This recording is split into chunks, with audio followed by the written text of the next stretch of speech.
സാബു അല്ലേ ചോദിക്കുന്നത് ഹലോല് hello hello അതേപോലെ ഒരു ടോണിലല്ലേ ചോദിക്കുന്നത്.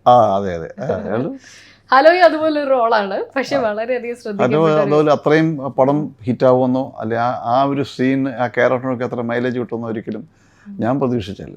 ഹലോ എങ്ങനെ സെലക്ട് ചെയ്യണേ? പറയുമ്പോൾ ചെറിയൊരു ക്യാരക്ടറാണ്, ചേട്ടന് തോന്നാം ഞാനിത് ചെയ്യേണ്ട ആവശ്യമുണ്ടോ? അല്ല അങ്ങനെ പറഞ്ഞു, ഞാനത് ഒരുപാട് പറഞ്ഞിട്ടുണ്ട്. അത് തന്നെ ആദ്യം ഇങ്ങനെ പ്രൊഡക്ഷൻ കൺട്രോളർ വിളിച്ചിട്ടാണ് പറഞ്ഞത്, ഇങ്ങനെ റാഫി മക്കാട്ട് പറഞ്ഞിട്ട് വിളിക്കുകയാണ് ഇങ്ങനെ ഹലോ ഒരു സീൻ ഒരു ദിവസം ഒരു സീൻ ഗസ്റ്റ് അപ്പിയറൻസ് ആണ്. അപ്പോൾ ഞാനത് പറഞ്ഞു താല്പര്യമില്ല എന്ന് പറഞ്ഞു.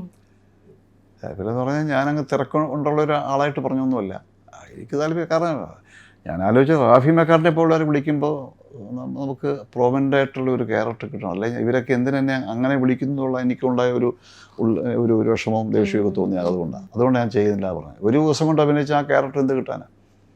പൈസയും കിട്ടത്തില്ല, അങ്ങനെ അല്ലാത്ത ഒരു പരിമിതി ഉണ്ടോ? ഞാൻ അതുകൊണ്ടൊക്കെ 2-3 പ്രാവശ്യം അവരെ വിളിച്ചു. അവസാനം റാഫി എന്നെ നേരിട്ട് വിളിച്ചു. My credits, my future. Kill credits from GTech.